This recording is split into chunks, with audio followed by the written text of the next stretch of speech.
Aksi final Piala FA 2022 antara JDT dan Terengganu FC semangnya mencuri tumpuan di mana dua pasukan ini mempunyai cerita menarik untuk dikongsikan. Di mana pasukan Terengganu terlebih dahulu ini merupakan final pertama buat pengendalinya Nafuzi Zain. Tetapi sebagai pemain beliau pernah membawa Terengganu menjulang kejuaraan ini pada tahun 2000. Sudah pasti itu menjadi satu motivasi terbaik, memori yang akan dijadikan sebagai bekalan dan senjata utama untuk beliau kali ini membawa pasukan dan memastikan kejuaraan kembali menjadi milik Terengganu selepas kali terakhir pasukan ini melakukannya pada tahun 2011. Sebagai player, for sure lah you nak dapat piala dah. Dan as a coach ni saya rasa lagi bermakna lah untuk saya sebagai coach mendapat kejuaraan, especially saya ni coach, bagi saya coach yang di usia muda lah, yang masih baru untuk belajar. Ini chance untuk TFC lah, sebab kita tahu peminat memang excited lah menunggu untuk ke FC, dan insya-Allah saya harap malam esok. Dan untuk future saya tu saya belum fikir lagi lah. Saya just fokus kepada yang penting FA Cup final ni dululah. Kem pasukan JDT tumpuan sudah pasti terarah kepada pengendalinya, Hector Bidoglio. Baru beberapa bulan sahaja membimbing pasukan ini, beliau sudah berada di pentas final. Tekanan dan juga harapan tinggi diletakkan kepada jurulatih dari Argentina ini pada ketika JDT seolah masih dilanda badi beraksi di Bukit Jalil. Buktinya mereka tewas dalam aksi final Piala Malaysia tahun lalu kepada KL City FC. Mampukah badi itu dileraikan dalam pertemuan depan Terengganu esok? Sama-sama kita nantikan. We are always thinking ahead, okay, onwards, not thinking in the past. We try to learn from the mistakes that maybe we did in the past, but GDT is a club that don't have limits. All in the club are working with this, from the boss to the players to the coaching staff. So focus to try to do the best. We are sure that we can do a fantastic game. Difahamkan pengadil yang bertugas esok ialah Nazmi Nasruddin. Semoga perlawanan aksi final antara JDT dan Terengganu FC berjalan lancar dan diadili sebaiknya agar tiada keputusan kontroversi berlaku. Zulhami Zainal Azam dari Stadium Nasional Bukit Jalil untuk Nadi Arena. Dalam pada itu, Kapten Terengganu FC Cece Kipre yang dijangka galas tugas selaku penyerang utama berdepan JDT mahu memadam igawan buruk 4 tahun lalu. Ia menyaksikan skuad penyu dinafikan nikmat menjulang piala susulan tewas kepada Perak pada aksi final Piala Malaysia 2018 biarpun Kipre meledak 2 gol dalam pertemuan tersebut. I think this time we are ready to not repeat the same mistake as 4 years back. So I'm happy, but I'm not alone also. There is some also players like Faiz also was here with me, and now we all happy, and with those kind of competition, of kind of game we get before each year, I think we have enough experience, and we are really happy to fight and this time to win the cup. Sidang bidia perlawanan akhir pada Jumaat turut tertumpu kepada Kapten JDT Farizal Malias. Kehadiran penjaga gol berpengalaman ini seolah beri isyarat bahawa kelibatnya ditagih dalam kesebelasan utama selepas disisihkan dalam 2 perlawanan sebelum ini. Saya sentiasa bersedia jika diberi kepercayaan untuk bermain pada esok malam. So keputusan itu semua terletak pada coach, dan saya percaya pemain-pemain semua bersedia untuk peranan pada esok malam, dan kita dapat lihat moral dan juga komitmen yang mereka berikan sangat baik. So saya harap perkara yang baik itu akan dibawa pada esok malam. Dalam perkembangan berbeza, pihak polis beri amaran kepada kumpulan hooligan apabila mendedahkan gerak-geri mereka sedang diperhatikan menjelang perlawanan di Stadium Nasional Bukit Jalil itu nanti. Justru beberapa kumpulan itu diingatkan agar tidak membuat kekacauan dan keganasan atau tindakan tegas akan diambil terhadap individu berkenaan jika berbuat demikian. Kita telah melakukan risikan dan kita telah mengenal pasti kemungkinan terdapat kumpulan-kumpulan yang akan cuba untuk melakukan provokasi pada hari tersebut. Sehubungan itu, kita ada meletakkan pegawai-pegawai dan anggota-anggota yang berpakaian preman di sekitar tempat duduk penonton. Kita pastikan, kita identify mana-mana kumpulan yang cuba mencetuskan pergaduhan. Kita akan ambil gambar. Kita ada tim daripada D7 iaitu kongsi gelap untuk detect perkara ini, dan juga kita ada tim untuk mengambil video dan gambar juga terhadap kumpulan-kumpulan yang berpotensi untuk mencetuskan kekecauan ni. Kita caknakan perkara ini, Tuan. Alhamdulillah Zul, nampaknya suara semakin elok ya daripada berdasarkan laporan tadi. Alhamdulillah Ed, ada perkembangan yang sedikit baik. Tapi kalau lebih baik, saya dah perform untuk konsert Dewa 19 hari ini. Tapi malangnya kena cover bola peranan akhir. Tak jadilah tanya soalan. Tema ini memang dewa. Okey. Baik Zul, saya tahu awak tak boleh nyanyi. Persoalan yang belum terjawab mengenai pasukan Terengganu. Status penjaga gol mereka iaitu Rahadiazli Rahalim.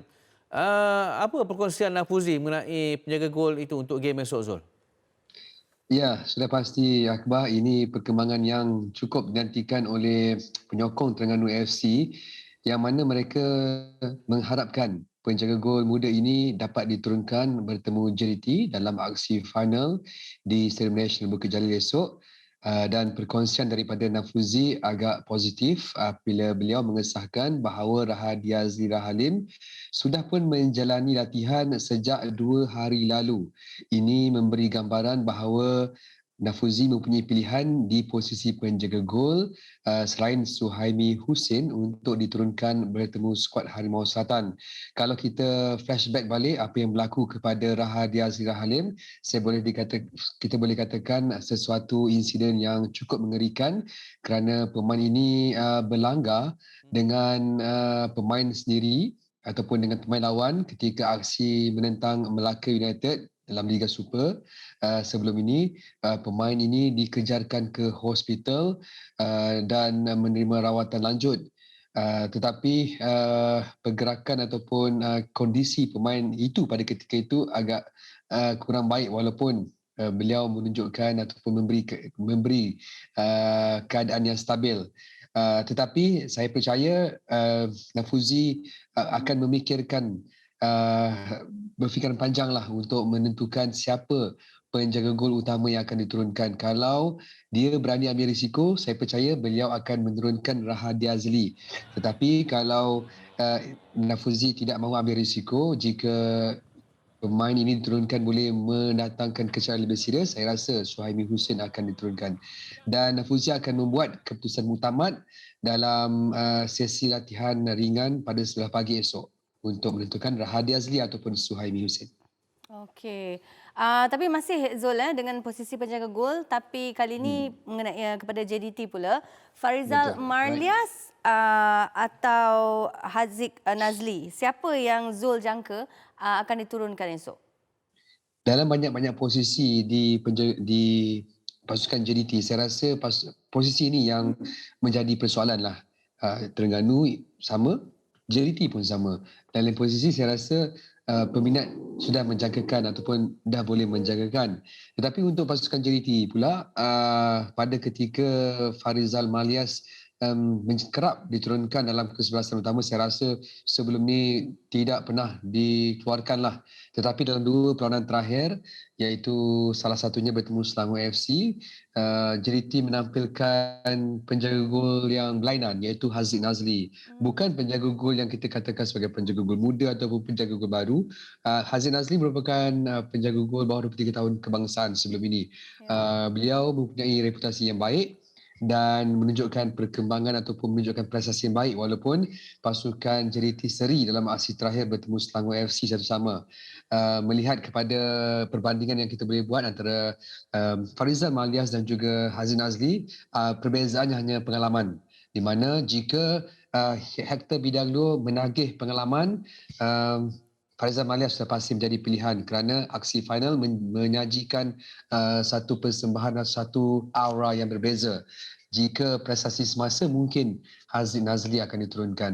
Itu saya pasti akan membuatkan Hector Bidaglio dalam dilema untuk memilih sama ada pengalaman ataupun prestasi semasa. Okey Zul, lazimnya kita sukakan upset. Sentimen Nafuzi yang menang Piala FA 22 tahun lepas bersama dengan Terengganu sebagai pemain macam menariklah dan ada sesuatu yang macam akan berlaku lah untuk Terengganu. Tetapi on paper, on the field, Zul dapat rasakan tim mana sebenarnya yang ada peluang yang sangat besar dan cerah untuk merangkul piala? Okey Akbar, saya ada buat satu poll antara JDT dan juga Terengganu, pasukan mana yang banyak menang di media sosial saya. 67% memilih Terengganu FC, 30 something peratus memilih JDT. Itu menggambarkan bahawa peminat penyokong bola sepak mahukan juara baru dalam arena bola sepak Malaysia ataupun pertandingan Piala FA. Kalau kita dengar MB Kedah pun mengharapkan pasukan isteri beliau memenangi Piala FA walaupun dengan nada seluruh kan, dan beliau percaya ramai yang akan menyokong Terengganu untuk menang. Tetapi apabila saya bercakap atas kertas atau bercakap atas statistik, sebenarnya dua-dua pasukan ada kelebihan. Saya ambil dulu pasukan Terengganu. Terengganu berdasarkan prestasi semasa, pasukan ini memiliki kelebihan. Tak silap saya, mereka tak kalah dalam 4 perlawanan ataupun 5 perlawanan terakhir. Dengan aksi terakhir mereka menang dengan keputusan yang cukup meyakinkan. Mereka datang ke final dengan confident level yang tinggi, iaitu menang ke atas Melaka United 5-0. Barisan pemain Terengganu FC saya rasa dalam keadaan on form, terutamanya Faizal Halim, Cece Kipre, Manuel Ott, termasuk penjaga gol Rahadi Azli Rahlim selain pertahanan Syarul Nizam. Tetapi kalau kita bercakapkan atas faktor pengalaman, ini yang membezakan kedua pasukan. Kerana untuk pasukan Terengganu, saya percaya hanya Cece Kipre dan juga Faiz Nasir yang mempunyai pengalaman di pentas final. Lain pemain saya rasa akan membuat penampilan pertama di pentas final berbanding pasukan JDT yang sudah biasa dengan aksi kompetitif tinggi. Jadi pengalaman memihak kepada JDT, cuma prestasi semasa mengundang persoalan, adakah JDT boleh diangkat sebagai pemenang. Jadi itulah saya dikatakan kedudukan seimbang atas kertas, kedua pasukan memiliki peluang seimbang untuk menang. Kalau nak tanya saya siapa yang saya milih menang, saya rasa saya reserve dulu komen saya mungkin tinggalkan esok, sebab esok saya percaya ada satu lagi analisis bersama saya di studio ataupun di lokasi. Itu saya akan menjawab siapa yang akan layak untuk bergelar juara Piala FA edisi 2022. Dia nak juga atau nak tease untuk esok. Tapi Zul, kalau kita tengok JDT last time kat final Piala Malaysia tewas kat situ. So mungkin trauma kan kat Stadium Nasional. Itu mungkin jadi pembakar semangat. Lepas tu satu lagi Terengganu pula, kalau on paper diorang sebenarnya macam boleh dikatakan pasukan underdog. Jadi kurang tekanan. So boleh kata win-win untuk dua-dua? Betul, win-win. Bercakap mengenai Stadium Nasional Bukit Jalil tu, tak silap saya, dalam banyak-banyak final yang main di Bukit Jalil, JDT hanya menang sekali lah. Tak silap saya, JDT hanya menang sekali, iaitu dalam aksi Piala Malaysia ke Piala FA, menewaskan Kedah 3-0.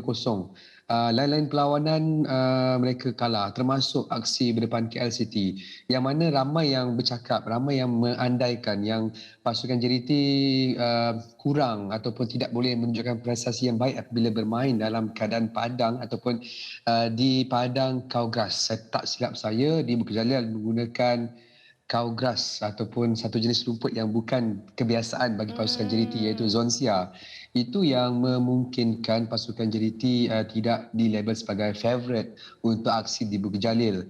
Tetapi bercakap mengenai kemampuan Terengganu, prestasi semasa seperti saya katakan tadi, mereka berada di landasan yang baik, berada di keadaan yang baik untuk menang bertemu JDT. Dia dah jadi pakar rumput pun ya, sebenarnya Zul ni. Okey, saya harap esok Zul akan buat pilihan lah untuk pasukan mana yang menang, dan take care malam ni dekat konsert Dewa. Okey, baik Akbar. Kita jumpa kat konsert Dewa nanti. Saya rasa sama ada nanti. Baik Zul, terima kasih. Sama-sama.